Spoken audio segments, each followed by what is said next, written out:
네, 자, 그러면 이번 시간에는 지난 시간에 이어서 335페이지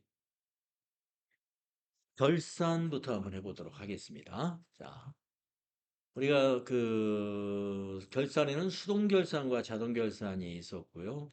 앞에서 우리 3일 패션이라는 회사에서 한번 해본 적이 있었습니다. 그 3일 패션에서 했던 결산보다 예, 예제가 더 많습니다. 그래서 수동 결산 예제도 지금 4개, 5개, 6개, 7개, 8가지 이렇게 나와 있고요.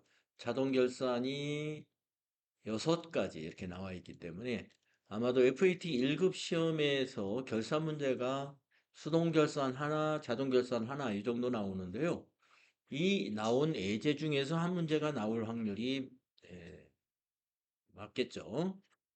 자, 그러면 수동결산 한번 먼저 해보겠습니다. 25년 9월 1일에 화재보험에 가입했고요. 1년분 보험료 60만 원. 1년분 보험료가 60만 원이면은 한 달에 5만 원씩이네요. 60만 원을 지급했다. 결산일에 기간 미경과분에 대하여 정리분계를 하시오 이거예요. 보험료라는 것은 우리가 미리 지급하는 거잖아요. 보험료를. 비용을 미리 지급하는 거기 때문에 결산 때 아직 보험 기간이 도래하지 않은 부분이 미경과 보험입니다. 예. 그러면 지금 9월 1일 날 1년치 60만 원의 보험 기간을 보니까 이렇게 돼요. 보험 기간이. 보험 기간이 10월 1일부터 내년 9월 30일까지로 되어 있어요. 그러면 우리가 12월 31일 기준으로 봤을 때 경과되지 않은 기간 미경과에 대한 보험료는 이 9개월치가 되겠죠. 26년도분 9개월치. 우리가 지금 25년도 회계 처리를 하고 있는 거니까요. 자, 그러면 26년 9개월치 미경과 보험료는 월 5만 원이니까 9, 45, 45만 원이 되겠죠. 이 45만 원을 수정해 줘야 됩니다. 어떻게 수정을 해 줘야 되느냐? 자, 9월 1일 날 이것을 자산으로 잡았는지 비용으로 잡았는지는 전표를 조회해 보도록 하겠습니다. 자, 그러면 일반 전표를 가셔가지고 9월 1일 전표를 한번 입력을 해보세요. 날짜를 9월 1일로 입력하셔가지고 9월 1일 날 보험료 60만 원 지출된 거를 한번 보겠습니다. 네, 비용 처리했죠? 네, 전부 다 차별의 보험료 60만 원 비용 발생을 시켰어요. 그러면 45만 원은 비용에서 취소시켜야죠. 그래서 대변의 보험료가 됩니다. 코드는 821번. 그리고 차변의 자산으로 잡는데 선급 비용이라는 자산으로 잡는 거예요. 예, 비용을 이연시킬 때 쓰는 개념 과목이 바로 선급 비용입니다. 그래서 분계가 대변의 보험료 45만 원, 차변의 선급 비용 45만 원 이렇게 됩니다. 자, 이제 날짜를 12월 25일로 바꿀까요? 일반 전표 입력 날짜는 12월 31일, 12월 31일 결산 수동분계하는 날이에요. 12월 31일 하시고 대변의 보험료 800번대, 821 거래처 지나가시고 적요에다가는 그 미경과 보험료라고 타자해 줘야 되겠네요. 아, 타자 안 하셔도 되고요. 하신 분은 그냥 하셔도 되고. 3번 좀 보니까 이 3번 적요가 만들어져 있네요. 보험료의 선급비용 대체. 예, 뭐 미경과 보험료라고 해줘도 되고요. 보험료를 선급비용으로 대체한다. 이것과 같은 말입니다. 45만 원이었죠? 9달치. 그리고 차변에 이걸 선급비용으로 잡아요. 차변을 선급비용.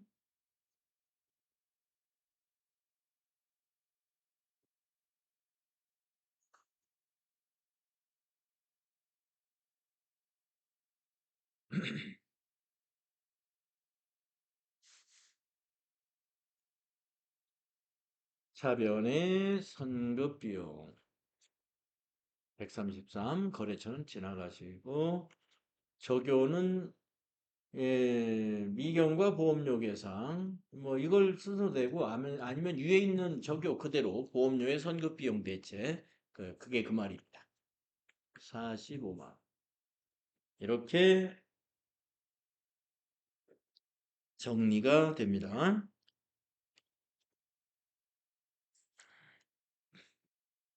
다음은 2번 보시겠습니다.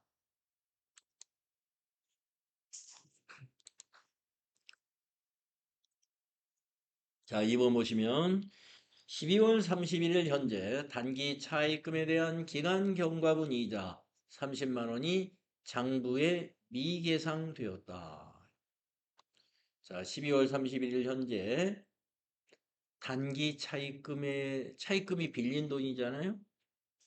예, 그 빌린 돈에 대한 기간 경과된 이자니까 이자 비용을 말하는 거예요. 차입금에 대한 이자는 이자 비용이죠. 비용을 예상해라 하는 비용을 발생시켜주는 분계를 하는 거예요. 그래서 이거는 차입금에 대한 이자니까 이자 비용입니다. 이자 비용을 발생시켜주는 거예요. 차변의 이자 비용, 대변에 아직 지급하지 않은 상태의 이자 비용이거든요. 그래서 이거는 비용을 예상할 때 쓰는 부채계정. 대변의 미지급 비용.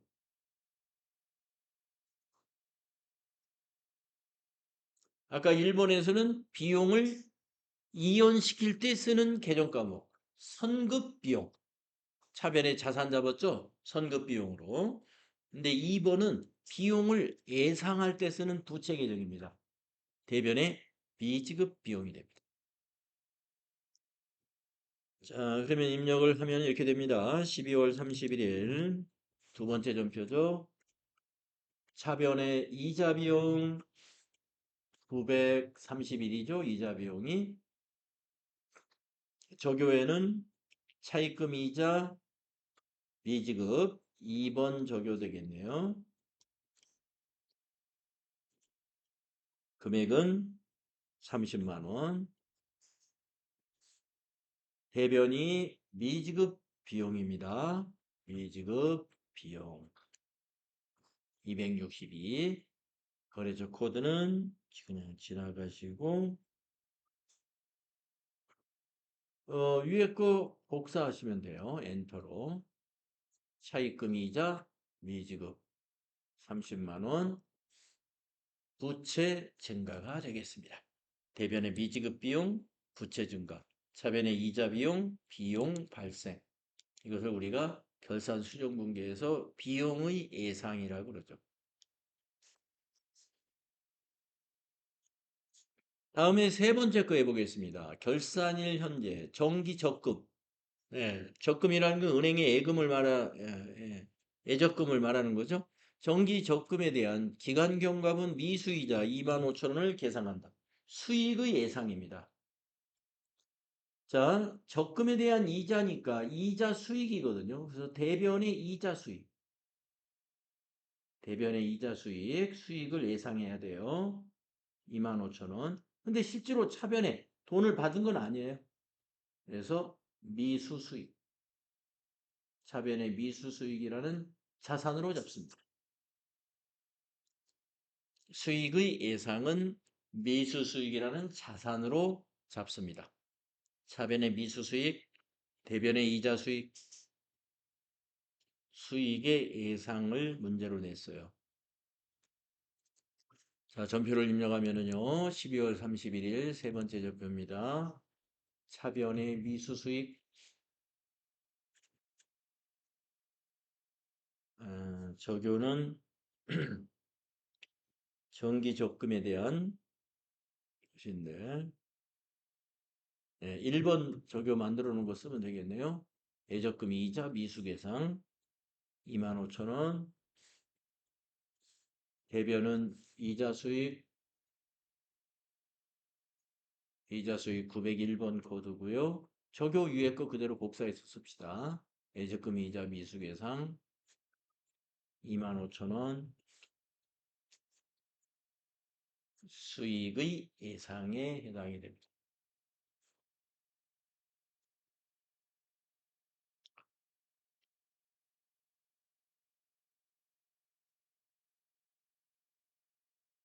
다음은 4번, 수동결산 4번 보겠습니다. 결산일 현재 대여금에 대한 이자 중 선수분은 5만 원이다. 자, 대여금이라는 건 우리가 빌려준 돈이죠. 예, 그래서 빌려준 돈에 대해서 이자를 받았다는 것은 이자 수익이 있었다는 얘기인데 그 중에 5만 원이 선수분이래요. 그러면은 부채로 잡아야 됩니다. 대변에 선수 수익이라는 부채 5만 원. 차변에는 수익을 취소시켜야 되니까 차변에 이자 수익 5만 원 수익 취소 되겠습니다.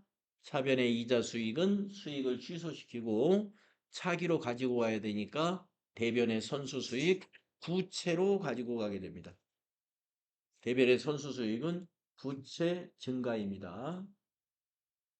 수익의 이연을 문제로 낸 거예요. 4번은 수익의 이연이 되겠습니다. 수익의 이연.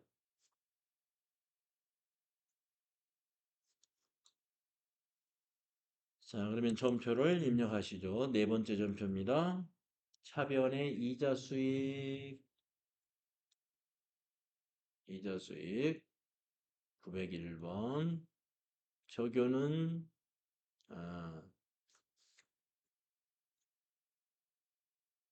선수 수익으로 대체하는 거죠. 6번 적요 만들어 놓은 거 쓰면 되겠네요. 수입 이자의 선수 수익 대체 5만 원. 개별은 선수 수익 263이죠. 부채 증가.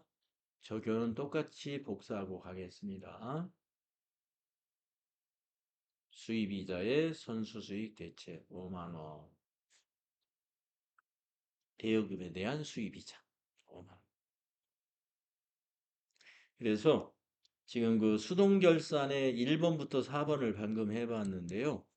요 수동결산의 여기서부터 여기까지 1번부터 4번까지가 우리가 소위 말하는 수익과 비용의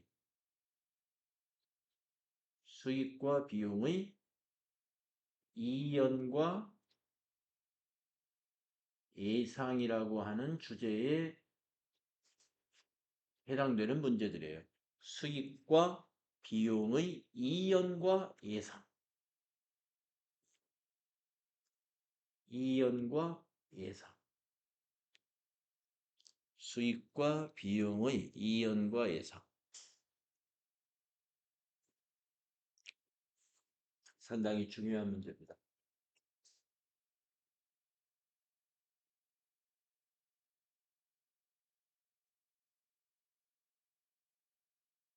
자, 다음 페이지로 넘어가면요.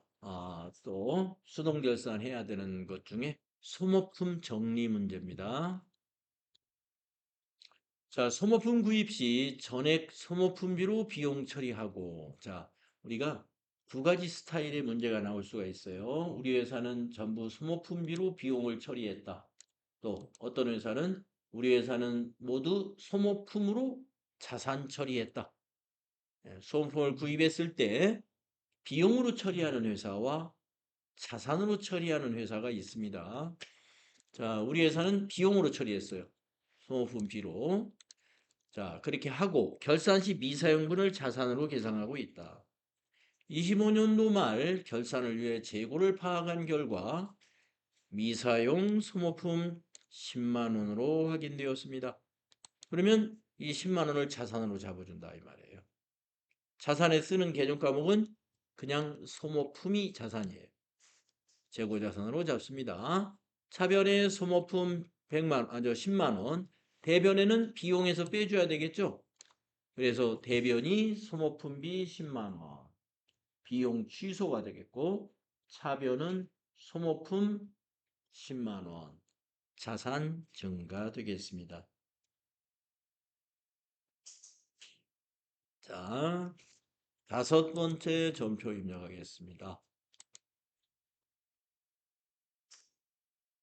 차변이 소모품이고요. 172. 적요에다가는 미사용 소모품이라고 입력하면 되겠습니다. 금액은 10만 원이고요. 대변은 소모품 B가 됩니다. 소모품 B 800번대. 830번 소모품 B. 적요에 똑같이 복사하고 지나가시면 되겠습니다. 10만 원. 이렇게 정리하시면 됩니다.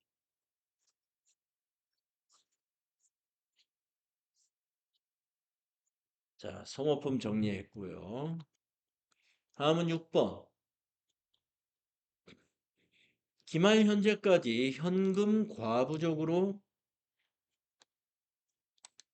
처리되었던 현금 과다액 3만 원에 대한 원인이 아직 밝혀지지 않았다. 결산일까지 과다액이 원인이 안 밝혀지면은요, 차비익으로 잡아야죠. 그래서 이거는 대변의 차비익됩니다. 수입 발생은 대변이기 때문에 대변의 차비익 3만 원. 차변은 현금 과부적이죠. 예, 차변은 현금 과부적 3만 원 정리하시면 됩니다. 자, 입력하겠습니다. 여섯 번째 점표입니다. 대변의 차비익 3만 원 입력하시고 적요는 현금 과부적 정리하는 것으로 타자해야 되겠네요. 현금 과부적 정리 3만 원.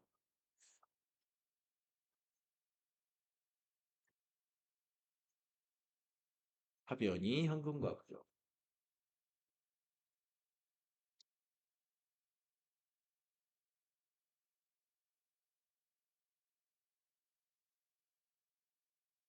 41, 3만 원. 이렇게 됩니다. 네, 그 다음 이제 일곱 번째 수동결산 문제 같이 해보겠습니다. 장기 차입금에 대한 내역은 다음과 같다. 우리가 장기 차입금을 결산 때 내역을 뽑아가지고 이 언제 상환으로 이렇게 약정이 되어 있는지를 확인하는 거예요. 자, 우리 회사의 장기 차입금 내역이 우리은행 거하고 경기은행 거 딱 두 건인데 우리은행 거는 내년 6월 30일에 상환할 예정입니다. 26년이 내년이라고 보시고 그러면 25년 12월 31일 기준으로 6개월 후에 상환할 거예요. 그러면 이건 장기 차입금이 아니죠. 그래서 이거는 해당이 됩니다. 유동성 대체 분계를 해야 된다 이 말이죠. 그 다음 경기은행께 5천만 원이 있는데 비고를 보니까 27년 6월 30일에 일시상환 예정입니다. 그러면 25년 12월 31일 결산일 시점에서 봤을 때는 1년 6개월의 후에 상환을 해야 될 거란 말이에요. 1년 6개월 후에. 그러므로 아직도 장기 차입금이에요. 그래서 경기은행 거는 유동성 대체 분계에 해당되지 않는다. 그래서 우리은행 거 이것만 우리가 결산에 반영을 하면 된다 이겁니다. 이것만. 자, 어떻게 결산을 반영하느냐? 장기 차입금은 부채 감소시키고 대변의 새로운 부채 계정, 유동성 장기 부채로 계정 과목을 바꿔주는 거예요. 그걸 우리가 유동성 대체 분계라고 합니다. 자, 그러면 12월 31일 일곱 번째 점표입니다. 차변이 장기 차입금. 부채 감소가 차변이잖아요.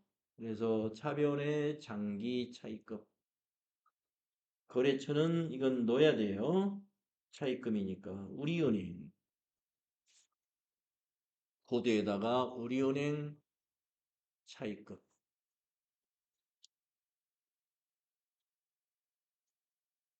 98400.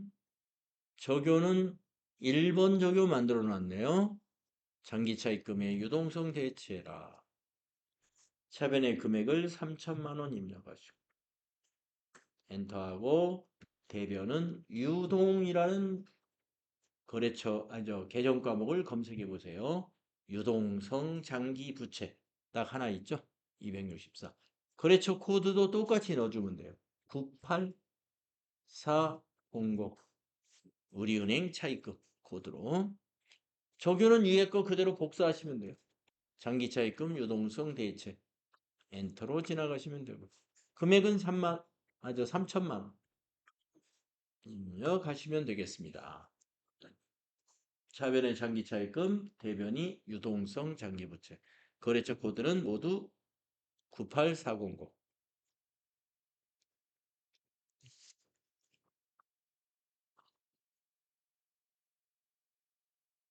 이렇게 하셔야 되고요. 그 다음에 이제 수동결산의 마지막 문제네요. 단기 매매증권의 기말 내역은 다음과 같다. 자, 이런 유가증권을 공정가치로 평가해주는 작업도 결산 때 수동결산으로 합니다. 자, A회사 주식 1000주가 있는데요. A회사 주식 1000주. 장부 단가는 1200원인데 기말에 종가 거래 금액을 12월 31일 거래가 있었다면 그날의 마지막 거래 금액을 종가라고 그러죠. 1000원으로 평가를 합니다. 기말 평가를. 그러면 가격이 떨어졌어요. 200원씩. 한 주당 200원씩 떨어졌습니다. 200원씩 마이너스가 났어요. 곱하기 수량 1000주 하게 되면은 20만 원이죠. 20만 원 마이너스. 그 다음 B사 1000주입니다. 장부 금액이 6,000원인데 여기도 떨어졌네요. 5,500원으로요. 이것도 마이너스가 났어요. 한 주당 500원씩 마이너스가 났어요. 곱하기 수량이 이것도 똑같네요. 1000주. 그러면 50만. 자, 그래서 두 가지 종목인데 전부 다 마이너스가 났습니다. 두 개를 합치면 모두 마이너스 70만 원이 되겠습니다. 그래서 단기 매매증권이라고 하는 자산이 대변에 가서 70만 원 감소하게 되고요. 차변에 오는 계정 과목은 단기 매매증권 평가 손실이 되겠습니다. 단기 매매증권 평가 손실 70만 원. 대변에 단기 매매증권 자산 감소가 70만 원. 네, 8번째 전표 그렇게 입력하겠습니다. 대변에 단기 매매증권 거래처는 그냥 지나가시면 되고요. 적요는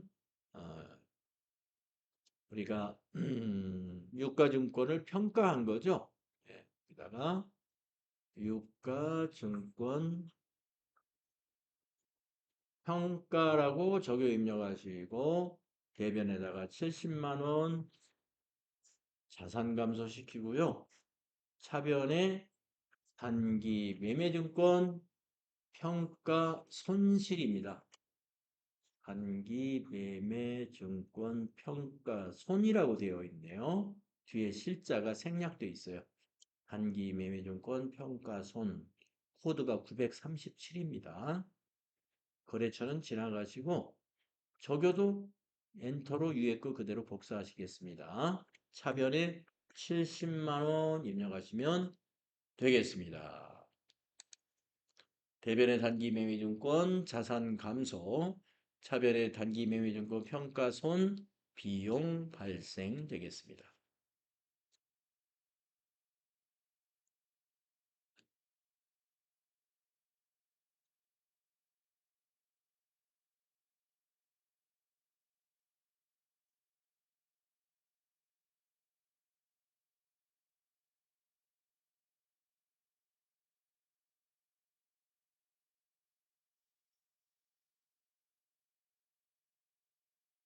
자, 이렇게 해서 수동결산 문제 모두 8개 해봤는데요. 만약에 FAT 1급에서 수동결산 문제 한 문제 정도 나오는데 이 8가지 중에 하나가 나올 것 같아요.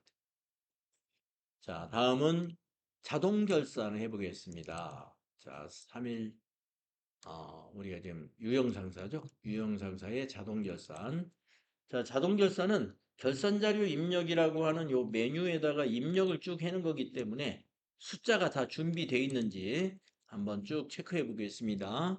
기말 상품 재고액 800만 원 준비되어 있고요.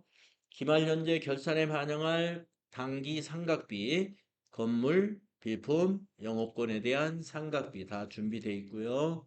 3번 대손 충당금의 기말 매출 채권 잔액에 대하여 1%를 설정한다. 예. 그런데 보충법으로 한다. 그럼 이제 얼마를 보충해야 되는지 우리가 계산을 해서 여기다 메모를 해 놓겠습니다. 외상 매출금과 받으러움에 대한 대손 충당금의 보충액을 여기다 메모했다가 나중에 이거 입력할 때 같이 쭈루룩 입력할 거예요. 자, 그러려면은 우리가 합계 잔액 시산표를 조회해야 되겠습니다. 전체 메뉴 가셔가지고 합계 잔액 시산표를 열어보세요. 합계 잔액 시산표의 날짜를 12월 31일 날짜로 입력하세요. 12월 31일.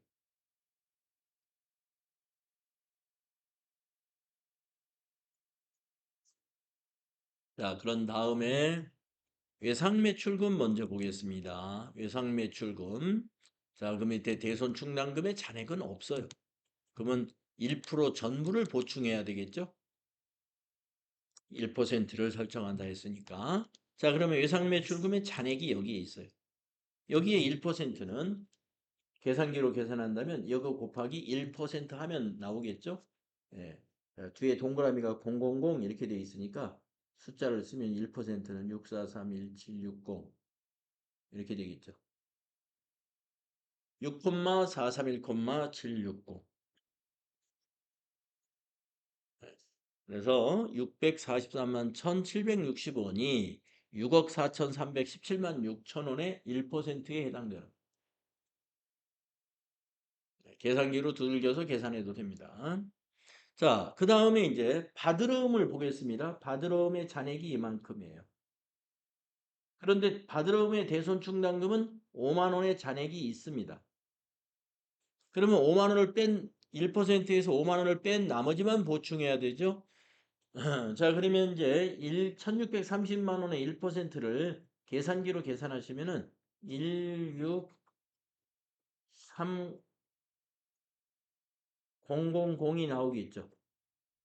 16만 3천 원. 거기에서 5만 원을 이걸 빼줘라 이거. 그 받으러움에 대한 대손충당금 잔액 5만 원 이걸 빼주면 11만 3천 원이 되겠죠. 이거를 메모해 두면 돼요. 11만 3천 원을 받으러움에다 메모해 둡니다.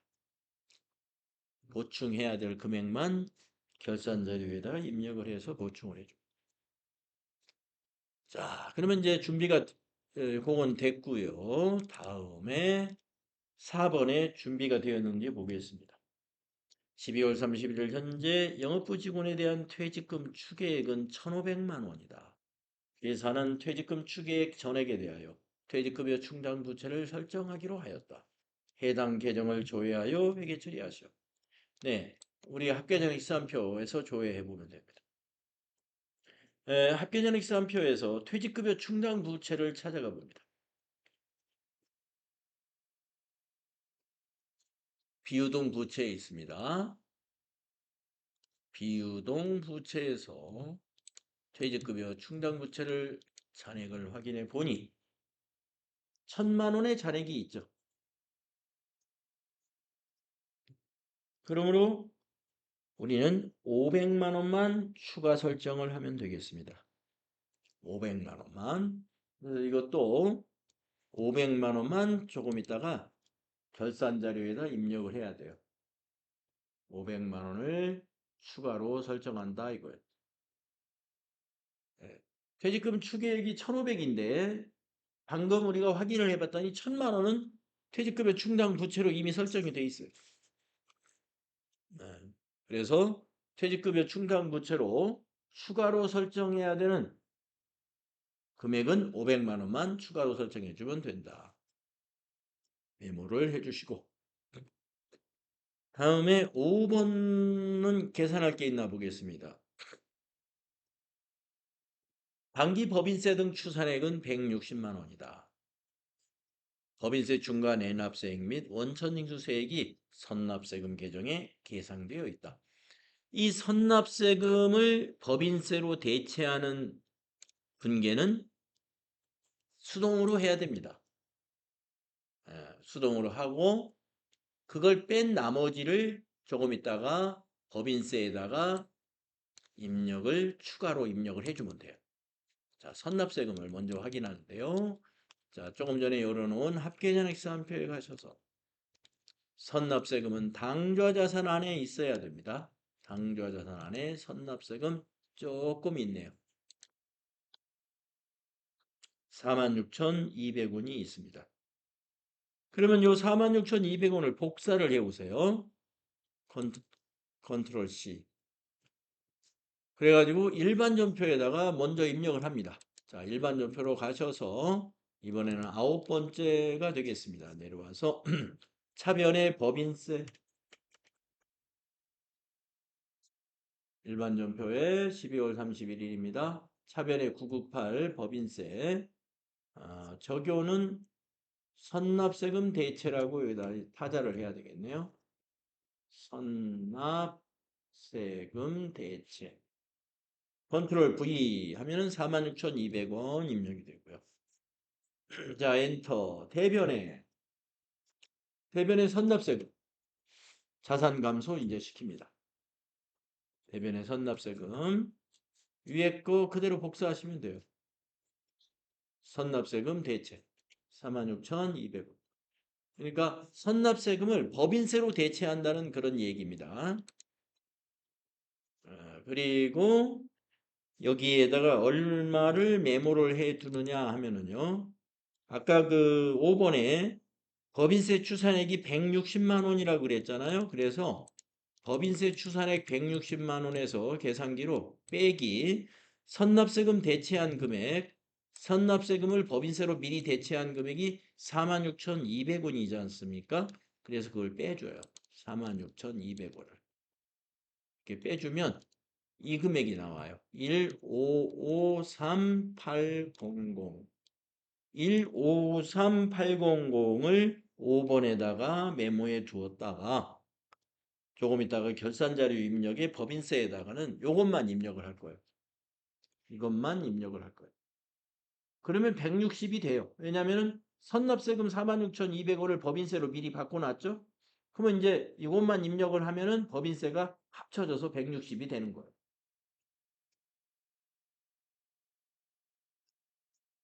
자, 그러면 5번까지는 했는데요. 6번의 내용은 이거는 이제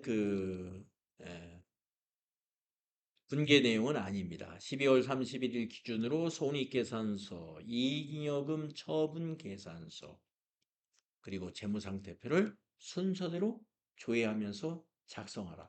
그러면서 이익잉여금 처분 계산서를 작성할 때에는 불러오기 할 때 아니오로 불러오고 전표 추가를 이용해서 손익 대체 분계까지 수행해라. 이런 지시니까 여기 6번에서는 우리가 별도로 준비할 것은 없습니다.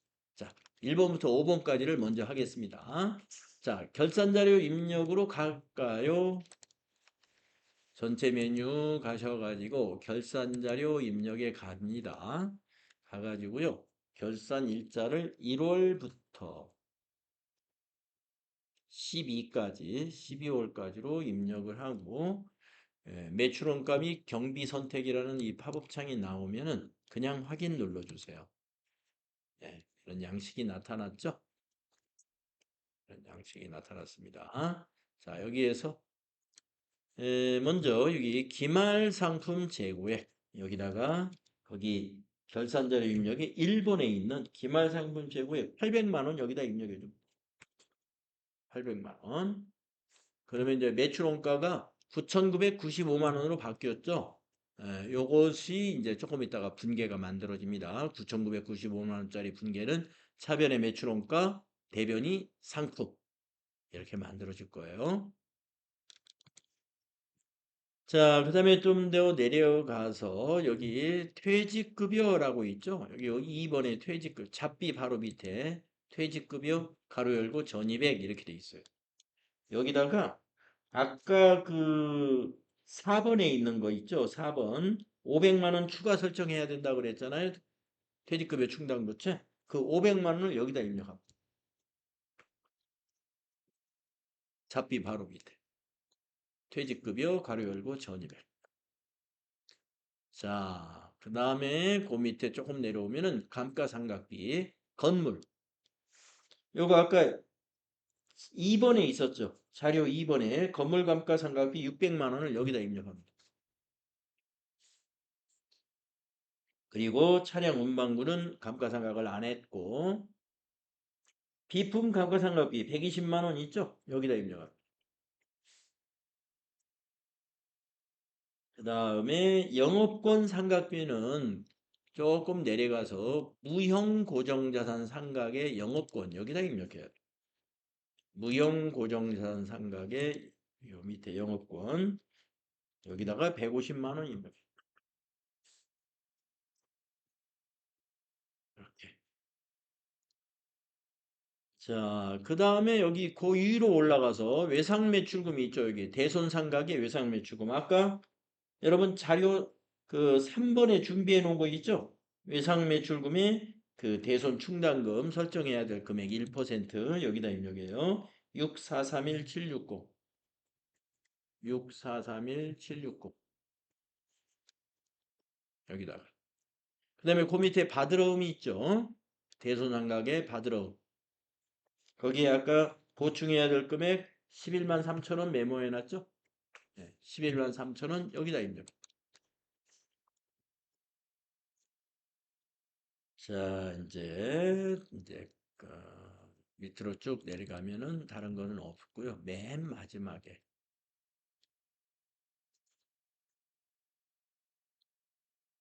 법인세 계산.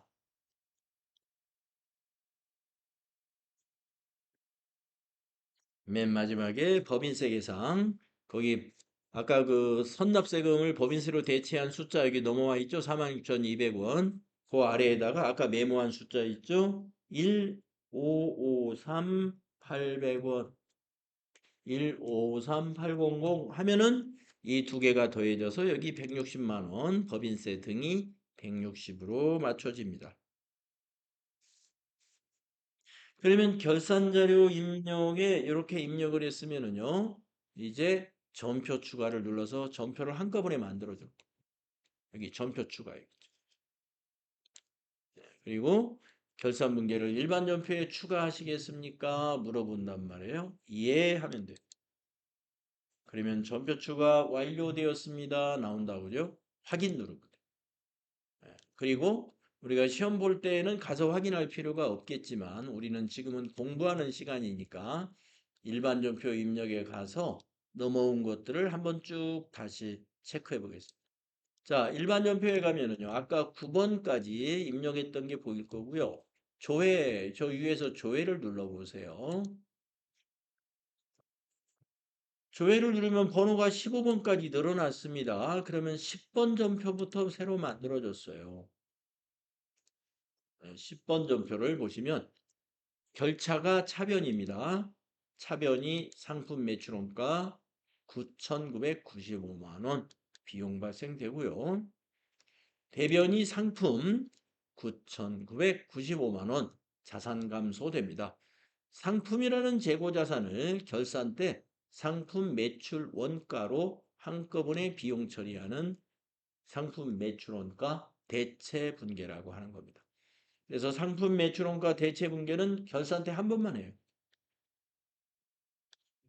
자, 그 다음에 그 밑에 11번 전표 보시면은 아까 조금 전에 우리가 500만 원 퇴직급여 충당부채를 추가로 설정해야 된다고 그랬죠?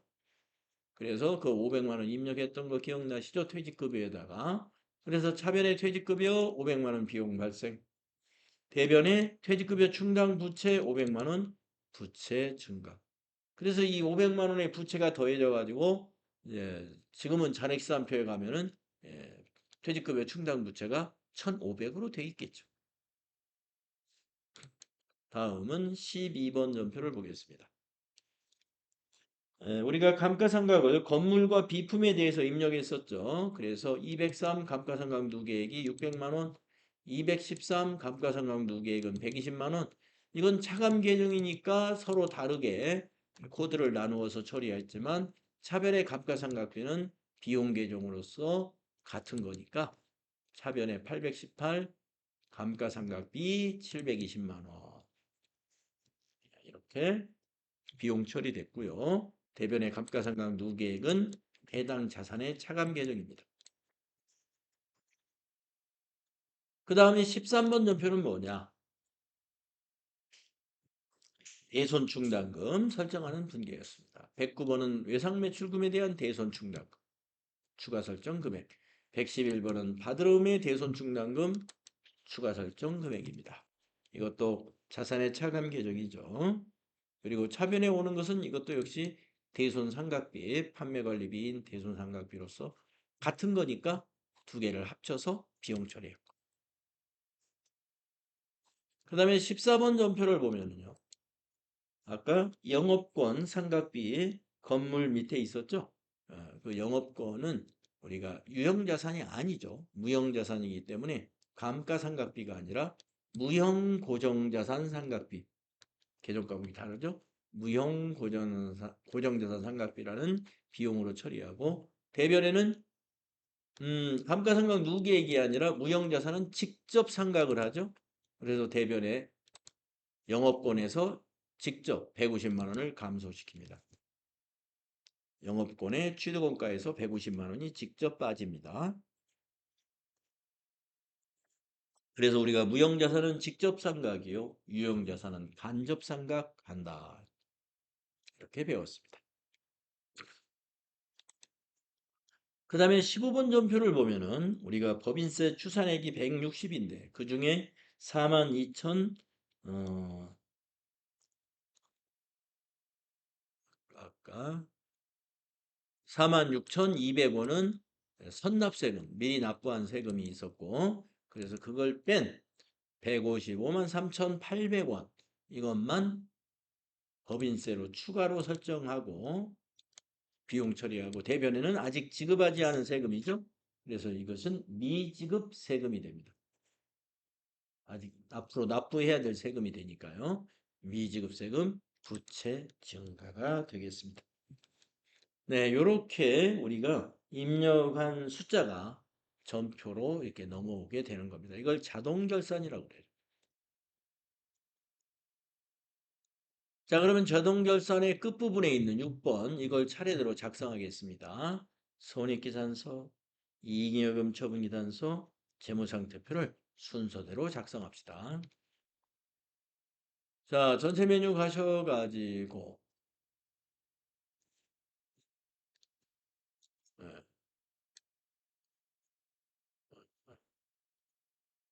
자, 전체 메뉴 가셔가지고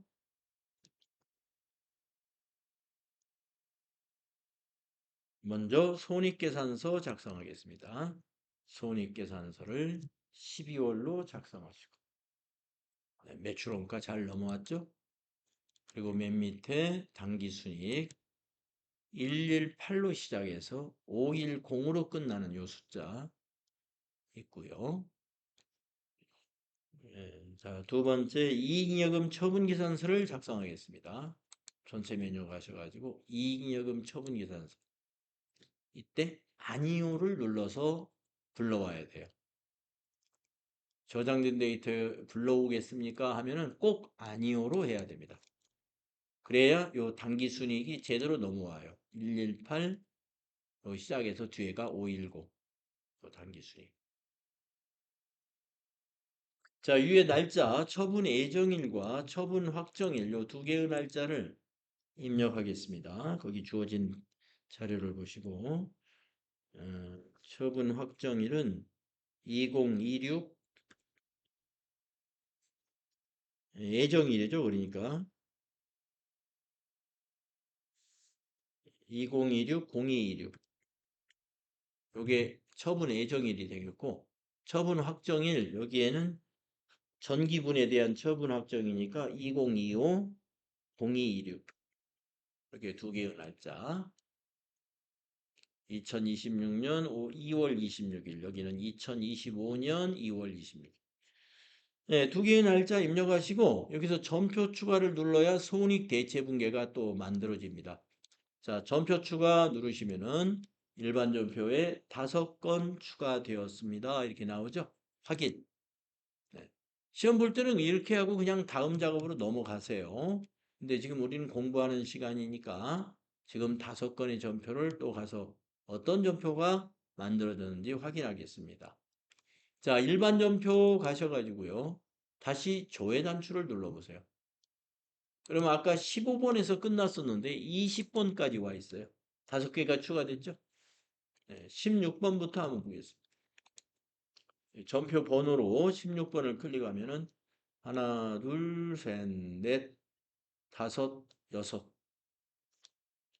7줄짜리 전표가 이 7줄짜리 전표의 차변 내역이 뭐냐 하면은 상품 매출, 이자 수익, 임대료, 단기매매증권 처분이익, 유형자산 처분이익, 자비이익 즉 영업수익과 영업의 수익 개정 과목 전부가 차변으로 왔습니다. 원래 수익 발생은 대변이었죠. 근데 지금은 손익 대체 분계를 하면은 수익 계정이 차변에 전부 와버렸어요. 이만큼. 이만큼을 모두 어디로 대체했냐면은 손익 계정 대변에다가 대체를 해버렸어요. 손익 계정 대변에다가. 이렇게 해서 수익은 모두 없어지고 손익 계정 대변으로 넘어갔습니다. 없어졌다는 말은 잔액이 없어졌다. 자, 그 다음에 17번 전표를 보겠습니다. 17번 전표는 굉장히 줄수가 엄청 납니다. 줄수가 많아요. 자, 일단 차변에 손익이 왔죠. 비용에서 대체됐어요. 비용이 많기 때문에 이렇게 양이 많은 거예요. 예, 대변이 상품 매출원가, 대변의 급여, 대변의 퇴직급여 해가지고 상품 매출원가부터 전부 비용 전체가 대변으로 다 갔어요. 원래 비용의 발생은 다 차변이었다. 근데 지금 우리가 결산하면서 전부 대변에다 넣어버렸습니다. 그러면 잔액이 어떻게 되겠어요? 없어져요. 없어져 가지고 모두 어디로 왔어요? 여기 있는 비용 모두가 손익계정의 차변으로 왔습니다. 그래서 손익계정의 대변과 손익계정의 차변의 차이가 바로 당기순이익이에요. 당기순이익. 그래서 그 밑에 보면은 18번. 18번 전표가 당기순이익을 잉여금에 대체하는 전표예요. 그래서 손익계정 차변에 있는 잔액 118-741-510이 미처분 이익잉여금이라고 하는 자본으로 대체가 됩니다. 미처분 이익잉여금이라는 자본으로. 손익계정에서 자본으로 대체가 되죠. 그래가지고 전기에서 이월된 미처분 이익잉여금하고 더해집니다. 전기에서 넘어온 거는 2월 이익잉여금이거든요. 2월 이익잉여금을 미처분 이익잉여금으로 바꿔주면은 두 개가 더해져요. 그 더해진 금액이 2억 3,436만 9,510원인데 이것을 다시 차기로 이월시킵니다. 미처분 이익잉여금을 2월 이익잉여금으로 계정 과목을 싹 바꿔주는 거예요. 차기로 이월시키는 거죠. 예. 그래서 2월 작업이 이렇게 끝나게 되는 겁니다.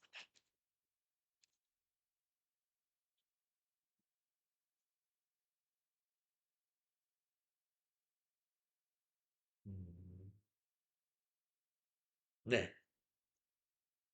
자, 그래서 손익 대체 분계까지 했고요. 이제 재무 상태표 마지막으로 작성을 하라는 거 수행하고 쉬었다 하겠습니다. 자, 재무상태표 한번 작성해 볼까요?